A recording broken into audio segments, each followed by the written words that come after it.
होली की मान्यता देखिए अगर जाए, एक छोटी कहानी सबको मालूम है, फिर से बताते हैं।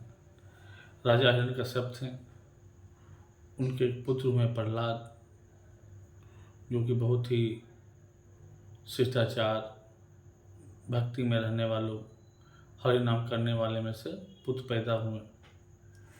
और जो हमारे राजा थे हिरण्यकश्यप, उनकी भी अपनी आस्था थी, उनकी भी भक्ति थी। वो भी अपनी भक्ति के जोर पे इतनी शक्ति पा चुके थे, उन्हें लगने लगा था कि हम तो आजीवन अमर सर्वस्वामी हैं, हम परमात्मा बन चुके हैं। लेकिन परमात्मा, आत्मा और जीवात्मा तो अलग अलग चीज़ें हैं। और राक्षस योनि में जन्म हुआ, शक्ति पा लिए। अब वो चाहते थे कि उनके राज्य में जितने लोग हैं, जहाँ भी हों, सब उनका नाम करें, ना कि भगवान का करें। स्मरण उनका करे, ना कि भगवान को करे। पूजा पाठ उनकी हो, ना कि भगवान की हो। उन्हें प्रहलाद ने उन्हें कहा, पिता, शक्ति मिली आपको, अच्छी बात है। भक्ति आपकी काम आई, अच्छी बात है। आप उत्तम प्रकृति में आ गए, उत्तम है, अच्छा बात है। परम उत्तम तो नहीं है। लेकिन वो कहाँ मानने वाले।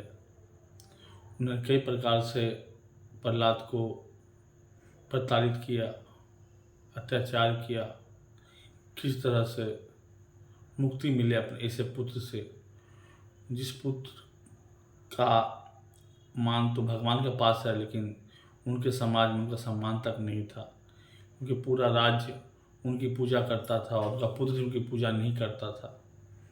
तो उन्होंने एक बार क्या किया, अपने पुत्र को सर्पों के जंगल में छोड़ दिया कि सोचे सर्प डस लेगा और पुत्र हमारा गति को हो जाएगा और हमारे राज्य में हमारे विरोध में कोई ना होगा। तो उन्होंने बेटे को वहाँ पर छोड़ दिया। प्रभु की माया है, उनकी अनुकंपा है, उनकी लीला है। किसी सर्प ने उसे छुआ तक नहीं, वो जीवित लौट के आ गए। अब तो वो परेशान हो गए। तो उनकी एक बहन थी होलिका, जिसे वरदान प्राप्त था, अग्नि जला नहीं सकती है, अग्नि जला नहीं सकती। और हिरण्यकश्यप को तो परमात्मा बनना था। परमात्मा जीवात्मा तो बीच में खड़ा तो उनका पुत्र था, जो पुत्र उनका था लेकिन नाम हरि का लेता था। तो उन्हें बर्दाश्त नहीं हो रहा था। तो उन्होंने एक दिन तय किया, बहन को बोले, बहन तुम एक काम करो, हमारे पुत्र को गोदी में लेके अग्नि में बैठ जाओ। ये सोच के कि अग्नि में होलिका जलेगी नहीं, पुत्र में जल के भस्म हो जाएगा और हम हमारे राज्य में हमारे विरोध में बोलने वाला कोई ना होगा। ये अपनी जीत और हरि की हार सोच के उन्होंने ऐसा प्रयास किया था। कि प्रभु का अनुकंपा है, उनकी भक्ति में शक्ति थी प्रहलाद की, और ऐसी शक्ति थी कि होनी को नोनी कर देने वाली बात थी। तो होलिका ने अपने गोद में लेके आज्ञा के अनुसार, पुत्र ने पिता का आज्ञा माना, अपने बुआ, जिसे फुआ भी कहते हैं, बुआ भी कहते हैं, जो होलिका थी, उसकी गोद में शरण लिया। चलो बुआ, हम गोदी में बैठते हैं, अग्नि जलेगी और कुछ ना होगा। मेरे साथ उसने गोदी में बैठ गया और ऊपर वाले की लीला जानता कौन है। होलिका दहन हुआ, होलिका जल गई, प्रहलाद वैसे ही रहा। ये शक्ति है निस्वार्थ की, ये शक्ति है हरि नाम की, ये शक्ति है भगवान की, ये शक्ति है सुनाम की, ये शक्ति है आत्मज्ञान की, ये शक्ति है आत्ममंथन की, ये शक्ति है अपने सामंजस्य की, ये शक्ति है अपने आप को स्मरण करने की, ये शक्ति है शक्ति के ज्ञान की। और ये शक्ति से बड़ा शक्ति दुनिया में ना हुआ है ना होगा। और उसी शक्ति का याद करने के लिए हम लोग हर साल होलिका दहन मनाते हैं। पता नहीं क्या क्या चीज़ में डालते हैं और जलते हैं और जल के भस्म हो जाते हैं, राख हो जाते हैं। लेकिन इसे हम इसलिए जलाते हैं कि चलो रिचुअल्स है, पूरा करते हैं। लेकिन सही सोच के साथ अगर जलाएं जाके होलिका दहन, तो हमारे और आपके अंदर की बहुत सारी बुराइयां जल जाएगी, ख़त्म हो जाएगी, राख हो जाएगी, और आप जान पाएंगे कि होलिका कौन थी और आप कौन थे। लेकिन दुर्भाग्यवश ऐसा होता नहीं है।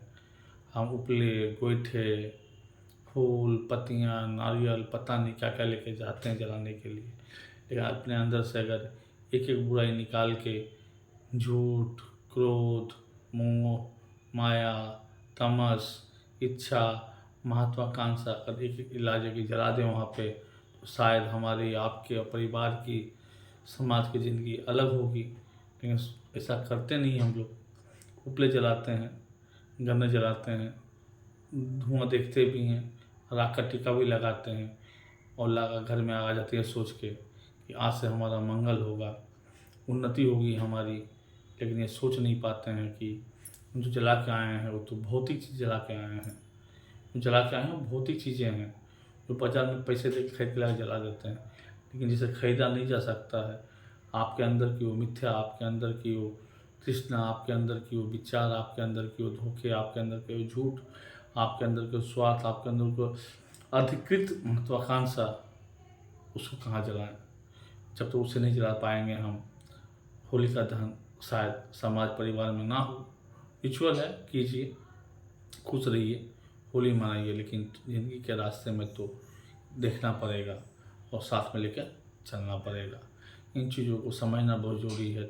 इसलिए नहीं कि आप समझे कि नहीं समझे, ज़रूरी इसलिए है कि आपके बच्चे होलिका दहन जिसे आप दिखा रहे हैं, होली खेलना सिखा रहे हैं, पिचकारी ला कर दे रहे हैं, रंग ला कर दे रहे हैं, अबीर ले रहे हैं, गुलाल दे रहे हैं, सब कुछ ला के तो दे रहे हैं आप, लेकिन इसके अंदर के जो सौहार्द है, इसके अंदर की जो सच्चाई है, इसके अंदर की जो व्यथा है, इसके अंदर की जो भावना है, उसे भी हम चाहेंगे कि आप बच्चों के साथ शेयर करें, बच्चों को बताएं कि होलिका दहन कैसे और क्यों हुआ और क्यों होना चाहिए, और आज के ज़माने में भी होलिका दहन अगर यथार्थ है तो कैसे होना चाहिए, इसकी जानकारी हर बच्चों को, हर परिवार के होना चाहिए, ताकि अब कल रहे ना रहें।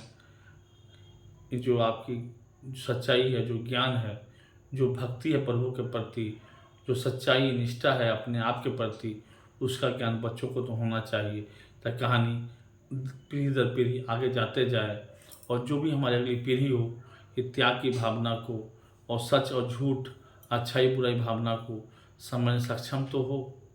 रंग उड़ा लेंगे, बैलून फोड़ लेंगे, कुछ गुलाल उड़ा लेंगे, लेकिन जो इसके अंदर की जो सच्चाई है वो जानना भी ज़रूरी है। चाहेंगे कि सबके सब आप लोग, हमारे दोस्त, हमारे मित्र, हमारे परिवार जो भी हैं, होलिका दहन कहानी को अपने बच्चों, अपने परिवार, अपने दोस्तों के साथ शेयर करें। जिन्हें मालूम है उनके साथ दोबारा शेयर करें, उन्हें याद दिलाएं जो बचपन में सुन के आए थे, वो आज तक करते आए हैं, लेकिन क्या ये जो कर रहे हैं कितना उचित और किस तरह से होना चाहिए, इसका प्रभाव हमारे परिवार पे, घर वालों पे कैसा होना चाहिए, इस कहानी की मर्यादा रखते हुए हम लोग होली मनाएंगे।